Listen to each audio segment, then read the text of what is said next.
Hello guys, today we will discuss about the high energy molecules. What are high energy molecules and how they are important for our body. So high energy compound are those compounds which have energy more than 7.3 kilocalorie पर मोल और या इसके equivalent हो। तो ऐसे molecule जिनके पास energy होती है 7.3 किलो कैलोरी पर मोल या इससे ज्यादा, ठीक है, उनको हम क्या कहते हैं, हाई एनर्जी कंपाउंड। ठीक है, और ये बड़े इंपॉर्टेंट होते हैं। जितने भी सबस्ट्रेट लेवल ऑफ फास्फोराइलेशन से एनर्जी बननी होती है, ये हाई एनर्जी मॉलिक्यूल बनाते हैं। लाइक 1,3-बिस्फास्फोग्लिसरेट है, वो भी एक सबस्ट्रेट है, उससे एनर्जी हासिल होती है, उसको हम सबस्ट्रेट लेवल ऑफ फास्फोराइलेशन कहते हैं। इसी तरह का सबसे ज्यादा एनर्जी कंटेनिंग वाला एक ग्रुप है जिसको फास्फोइनोल पायरुवेट कहते हैं। ठीक है, क्योंकि इनोल ग्रुप के साथ जो फास्फेट ग्रुप लगा होता है वो हाईली अनस्टेबल होने के साथ हाईली एनर्जेटिक होता है। तो वो हाई एनर्जी सबस्ट्रेट है। फास्फोइनोल पायरुवेट क्या है? हाई एनर्जी सबस्ट्रेट है। तो compound that yield energy less than 7.3 kilo calorie, उनको हम कहते हैं low energy compound. Like AMP हो गया, या दूसरे मॉलिक्यूल जिनकी एनर्जी 7.33 किलो कैलोरी से कम होती है। Most of the high energy compound contain phosphate group except acetyl CoA and succinyl CoA या फैटी एसाइल कोए। इनके पास फास्फेट ग्रुप नहीं होता, लेकिन ये हाई एनर्जी कंपाउंड है। लेकिन ये क्या है? High energy. तो मोस्टली जो फास्फेट ग्रुप कंटेनिंग मॉलिक्यूल्स होते हैं, सबस्ट्रेट होते हैं, उनके पास हाई एनर्जी होती है। Hence they are called high energy phosphate. The bonds in the high energy compound which yield energy upon hydrolysis are called high energy bond। और वो mostly phospho and hydride bond होते हैं, या थायोएस्टर bond होते हैं, या कार्बोक्सिलिक ग्रुप के साथ जो फास्फेट ग्रुप लगा होता है वो भी बड़ा एनर्जेटिक होता है। तो जो हाई एनर्जी बॉन्ड्स होते हैं उनको हम स्क्विगल के साइन से रिप्रेजेंट करते हैं। किससे साइन से रिप्रेजेंट करते हैं?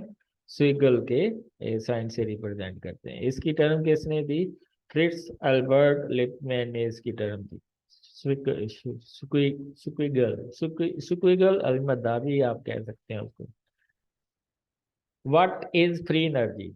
वो एनर्जी गिव्स फ्री एनर्जी वो होती है जो हमारे हमारे काम करने के लिए हमें चाहिए होती है, उसको हम क्या कहते हैं? Gives free energy. The energy that is actually available are utilize to do work is called free energy. इसको हम डेल्ट जी से रिप्रेजेंट करते हैं। डेल्ट जी से इसके लिए रिप्रेजेंट करते हैं कि सबस्ट्रेट और प्रोडक्ट के दरमियान जो एनर्जी डिफरेंस आता है उसको हम डेल्ट जी से रिप्रेजेंट करते हैं। यानी कि सबस्ट्रेट की एनर्जी क्या है और प्रोडक्ट की एनर्जी क्या है।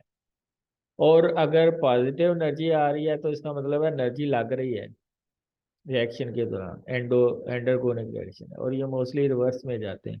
और एक्सरगोनिक रिएक्शन वो होते हैं जिसमें एनर्जी रिलीज होती है, और ये मोस्टली फॉरवर्ड की तरफ जाते होते हैं। और जो जिनकी एनर्जी बैलेंस जीरो होता है वो रिवर्सिबल मोस्टली केसेस में होते हैं। High energy compound are mainly classified into five groups: pyrophosphate, enol phosphate, acyl phosphate, thiophosphate, and guanidinophosphate are phosphagene। जो pyrophosphate है वो आपके पास फास्फो एनहाइड्रेट ATP ADP की फॉर्म में है। इनोल फास्फेट आपके पास फास्फो इनोल पायरुवेट है। एसाइल फास्फेट है, यानी कि आपके कार्बोक्सिलिक ग्रुप के साथ फास्फेट ग्रुप लगा होता है। एंड थायोल फास्फेट थायोएस्टर बॉन्ड के साथ फास्फेट ग्रुप लगा होता है। ठीक है। और गुआनिडिनो फास्फेट, ये हमारी क्रीटन जो प्रोटीन होती है जिसको क्रीटन फास्फेट कहते हैं, ये गुआनिडिनो फास्फेट यानी कि गुआनिडिनो ग्रुप के साथ फास्फेट ग्रुप लगा। तो ये सारे हाई एनर्जी फास्फेट्स हैं। ठीक है। इसमें अगर आप देखें पायरोफास्फेट तो ATP, enol phosphate phospho enol pyruvate, acyl phosphate bisphosphoglycerate, thiol phosphate जिनके साथ सल्फाइड्रल ग्रुप अटैच होता है, और guanidocreatine phosphate. The energy bond in pyrophosphate are acid and hydride bond like ATP. These bonds are formed by the condensation of acidic group mean phosphoric acid और it's derivative. और इसलिए इसको acid anhydride bond कहते हैं क्योंकि water release हो जाता है जब बॉन्ड बनता है between phosphate group. An example of pyrophosphate is ATP. It has two high energy diphosphate bonds, phospho and hydride bond। लेकिन तीसरा जो कि अल्कोहल के साथ लगा उसके साथ राइबोस के शुगर के साथ लगा होता है उस वो एस्टर बॉन्ड होता है, उसके पास इतनी एनर्जी नहीं होती। तो ये सबसे हाई एनर्जी मॉलिक्यूल है हमारे पास phosphoenol pyruvate। The bond present here is a enol phosphate bond। It is formed when the phosphate group attaches to the hydroxyl group which is bonded to the carbon atom containing double bond। तो ये देखें, ये जो enol group है इसके साथ जो hydroxyl group था उसके ऊपर highly unstable phosphoric acid phosphate molecule लगा हुआ है। तो जब ये एनर्जी ब्रेक होती है तो 14.1 किलो जूल का डिफरेंस आता है। तो ये बहुत ज़्यादा एनर्जी होती है जो एटीपी की प्रोडक्शन में थ्रू सबस्ट्रेट यूज होती है। साइल फास्फेट को देखें तो आपके कार्बोक्सिलिक ग्रुप के साथ फास्फेट ग्रुप लगा हुआ है, ठीक है। तो an example for acyl phosphate is 1,3 bisphosphoglycerate. ये देखें ना, कार्बोक्सिलिक ग्रुप के ऊपर phosphate. The high energy bond is compound is form by the reaction between carboxylic group and phosphate group. ये कार्बोक्सिलिक ग्रुप है तो ये फास्फेट ग्रुप के साथ रिएक्शन होता है। थायो थायोल फास्फेट मसलन ये आपके पास इसमें फास्फेट ग्रुप तो नहीं होता लेकिन इसमें हाई एनर्जी ये थायो एस्टर बॉन्ड होता है। High energy bond phosphate bond is absent, instead high energy थायो एस्टर बॉन्ड इज प्रेजेंट। ये फास्फेट ग्रुप तो नहीं होता है इसके अंदर, तो इसमें जो है वो थायो एस्टर बॉन्ड होता है। एसिटाइल कोई है, सक्सिनाइल कोई है, फैटी एसिड कोई है। तो ग्वानिडो ग्वानिडिनो फास्फेट मसलन आपके पास क्रीटिन, ये क्रीटिन है इसके साथ फास्फेट ग्रुप लगा हुआ है, इसको क्रीटिन फास्फेट कहते हैं। तो जब ये ग्वानिडो ग्रुप के साथ से फास्फेट ग्रुप उतरता है तो इससे बहुत ज़्यादा एनर्जी प्रोड्यूस होती है और वो एनर्जी एडीपी को एटीपी में कन्वर्ट करने में यूज होती है। तो इसको हम ग्वानिडिनो या ग्वानी नीडो फास्फेट या ग्वानी डीनो नीडो फास्फेट ग्रुप कहते हैं। तो ये जब टूटता है तो उससे भी बहुत ज्यादा एनर्जी। तो ग्वानिडीनो फास्फेट ग्रुप जो ग्वानिडीन ये बांड के साथ से उतरता है तो इससे भी एनर्जी निकलती है। तो ये आपके पास एग्जांपल है, ये एटीपी में पायरोफॉस्फेट है और 1,3 बिस्फास्फोग्लिसरेट कार्बोक्सिलिक ग्रुप के साथ जब फास्फेट ग्रुप लगा हुआ है तो इसको हम असाइल फास्फेट कहेंगे। और ये इनोल फास्फेट यानी कि इनोल के साथ फास्फेट ग्रुप लगा हुआ है हाइड्रोक्सिल ग्रुप के ऊपर। और सक्सिनाइल को या एसिटाइल को या असाइल को ये थायोएस्टर बॉन्ड के जरिए हाई एनर्जी देता है। ग्वानिडो ग्वानिडो फास्फेट ग्रुप इसमें फास्फोग्रेटिनिन है या फास्फो आर्जिनिन है। ये आप देखें सबसे ज्यादा एनर्जी होती है फास्फोइनोल पायरुवेट के साथ पास 14.8 किलो कैलोरी पर मोल। उसके बाद कार्बामाइल फास्फेट के पास है 12.3 किलो कैलोरी जो कि यूरिया साइकिल में यूज होती है। साइक्लिक एमपी के पास -12 है। 1,3 बिस फास्फोग्लिसरेट के पास 11.8 है। फास्फोक्रेटिनिन के पास 10.3 है। एसिटाइल फास्फेट के पास 10.3 है। पायरोफॉस्फेट के पास 8 है। एसिटाइल कोए के पास 7.7 है और एटीपी के पास 7.3 है। जो तो ये सारे हाई एनर्जी मालिक्यूल हैं। ATP is the most important high energy compound in the living cell. It contains an adenine group, ribose sugar, and triphosphate. ATP is considered as a high energy compound because of the presence of two phosphoanhydride bonds. तो जब पहला bond टूटता है तो उससे 7.3 kilo calorie energy बनती है। तो ATP act as a link between catabolism catabolism में प्रोड्यूस होती है एटीपी और एनाबॉलिज्म में यूटिलाइज होती है, ठीक है। ये एटीपी है, इसका आखिरी जो फास्फेट ग्रुप होता है इसके ऊपर दो नेगेटिव चार्ज होते हैं, इसलिए वाटर ज्यादा अट्रैक्ट होता है और ये जल्दी टूटता है और जल्दी 7.3 किलो कैलोरी एनर्जी देता है। इसलिए इसको हम high energy currency of the body कहते हैं, क्योंकि जल्दी ये फास्फेट ग्रुप रिलीज करता है और हमारे चलने फिरने भागने के लिए जो एनर्जी आती है वो इस फास्फेट ग्रुप से आती है। ठीक है, ये हाइड्रोलिसिस हो रही है तो इससे 7.3 किलो कैलोरी एनर्जी बन रही है।